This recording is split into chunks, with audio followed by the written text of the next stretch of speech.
అధ్యక్ష, ఈ అవకాశం నాకు ఇచ్చినందుకు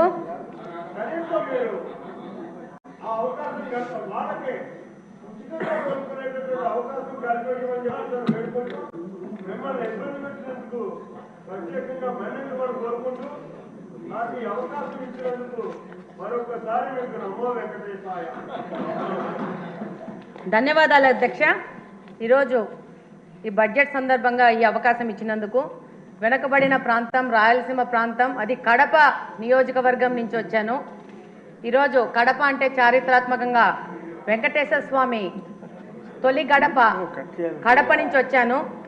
విపరీతమైన మినరల్ రిసోర్సెస్ ఉన్న ప్రాంతం నుంచి వచ్చాను.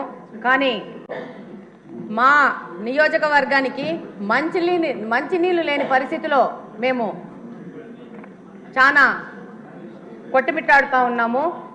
దాదాపు బ్రిటిషర్స్ కాలంలోనే మాకు ఎయిర్పోర్ట్ ఉంది, ఎయిర్ బేస్ ఉంది. అప్పుడే డెవలప్ అయిన కడప నియోజకవర్గానికి ఈ రోజు పరిస్థితి ఏంటంటే, మాధవి గారు ఇది బడ్జెట్ మీద డిస్కషన్ చెప్తాను అట్లే మీ సమస్యకి మళ్ళీ టైం దొరుకుతుంది. మీ నీటి సమస్యకి కొంచెం చెప్పండి. కొంచెం చెప్పండి అధ్యక్ష. ఈరోజు దాదాపు 164 స్క్వేర్ కిలోమీటర్స్ విస్తీర్ణం ఉన్న కడపలో దాదాపు ఈరోజు 5 లక్షల జనాభా ఉంది. 1971లో 23,000 జనాభా ఉన్న ప్రాంతం ఈరోజు 5 లక్షలుగా జనాభా తయారైంది. కానీ ఈరోజు బడ్జెట్లో కేటాయింపులు చాలా విభాగాలకు కేటాయించినారు. అందులో భాగంగా ఈరోజు మా ప్రాంతం నుంచి మాకున్న ప్రధాన సమస్యను ఈరోజు సభ దృష్టికి తీసుకురావాలని చెప్పి ఈరోజు మీకు అవకాశం అడగడం జరిగింది. అందులో భాగంగా ఈరోజు మాకు వాటర్ రిసోర్సెస్ గురించి చూస్తే 2 water resources, Penna river, Buggavanka almost అది ఫంక్షనింగ్లో లేదు. పెన్నా రిసోర్సెస్ వస్తే పెన్నా రివర్కి వస్తే 2 Gandi water works, Lingampalli water works నుంచి మాకు నీళ్ళు వస్తున్నాయి. దాదాపు కరువు పీడిత ప్రాంతం వల్ల దాదాపు ఏ డివిజన్లో కూడా 3 నుంచి 4 రోజులకు గాను ఒక్కసారి నీళ్ళు ఇవ్వలేని పరిస్థితిలో కడప నియోజకవర్గం నడుస్తూ ఉంది. దాదాపు 20% గృహాలకు ఇంకా మంచినీళ్ళ కనెక్షన్ లేదు. మేము కార్పొరేషన్ దాదాపు 20 సంవత్సరాలు కార్పొరేషన్గా ఏర్పడి 20 సంవత్సరాల నుంచి 10 సంవత్సరాలు కాంగ్రెస్ పార్టీ, 10 సంవత్సరాలు వైసీపీ పార్టీ కార్పొరేషన్ అక్కడున్న శాసనసభ పక్షగా వాళ్లే ఉంటూ గవర్నమెంట్లో లాస్ట్ 5 సంవత్సరాల నుంచి అదే పార్టీ ఉన్నా కూడా పూర్తి నిర్లక్ష్యానికి గురైంది. ఈరోజు ఈ బడ్జెట్ సందర్భంగా ఈ యొక్క సమస్యను మీ ద్వారా ప్రభుత్వ దృష్టికి, మిగతా సభ్యుల దృష్టికి తీసుకుపోవాల్సిన అవసరం ఉంది. కార్పొరేషన్ అని చెప్పుకోవడమే కానీ కార్పొరేషన్లో మంచినీళ్ళు ఇవ్వలేని పరిస్థితిగా కడప నియోజకవర్గము ఈరోజు ఉంది. ఈరోజు దాదాపు 95% రామనాయుడు గారు ఆవిడ సమస్య వినండి సార్ కొంచెం. అవును అన్నా, వినండి అన్నా. 95% ప్రజలు ఇంకా తాగడానికి మంచినీళ్ళు కొనుక్కునే పరిస్థితిలో ఉన్నారు. ఎంత దుర్భరమైన పరిస్థితి అంటే వాటర్ ప్లాంట్ల నుంచి వచ్చిన రిమైనింగ్ వాటర్ని కూడా పట్టుకొని పోయి గృహ అవసరాలకు వాడుకునే పరిస్థితిలో కడప నియోజకవర్గం ఉంది. కార్పొరేషన్కి సమ్మర్ స్టోరేజ్ ట్యాంక్ లేదు. మనకు ఎన్నో కార్పొరేషన్స్ ఉన్నాయి. అత్యంత హీన స్థితిలో ఉన్న కార్పొరేషన్ ఈ కడప నియోజకవర్గం యొక్క కార్పొరేషను.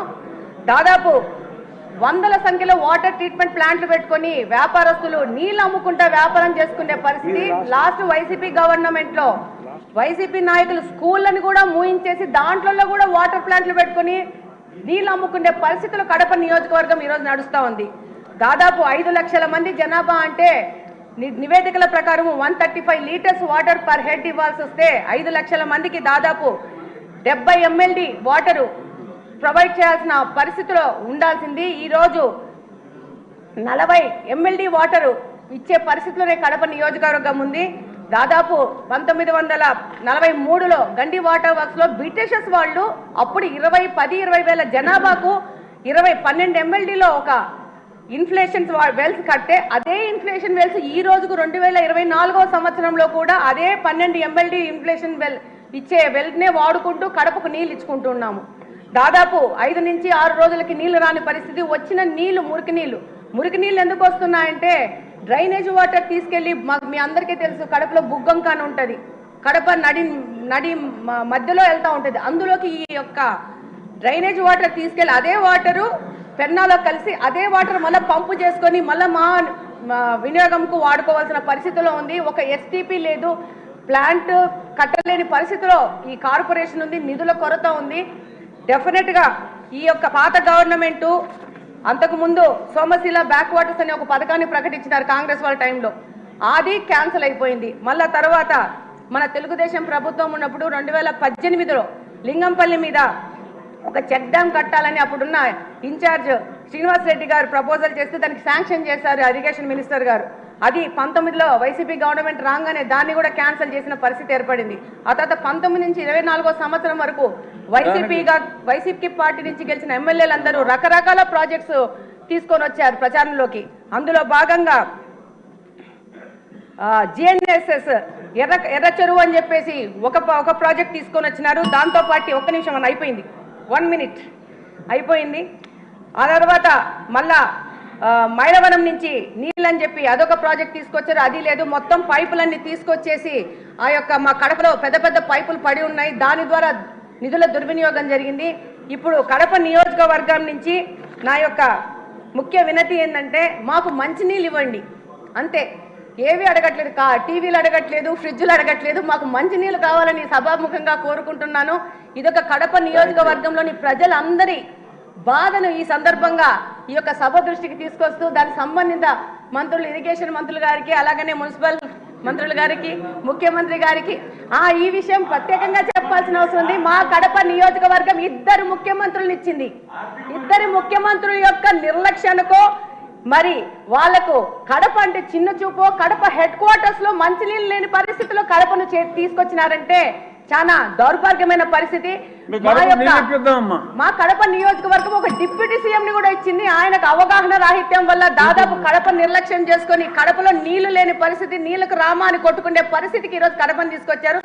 డెఫినెట్ గా మంత్రులు గాని, ముఖ్యమంత్రి గాని, సంబంధిత మినిస్టర్లు గాని ఈ యొక్క విషయాన్ని పూర్తిగా మీరు 3 నిమిషాల్లో ముగించమ్మా.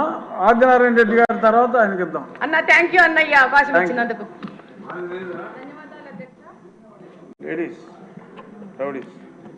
ధన్యవాదాలు అధ్యక్ష. శాసనసభలో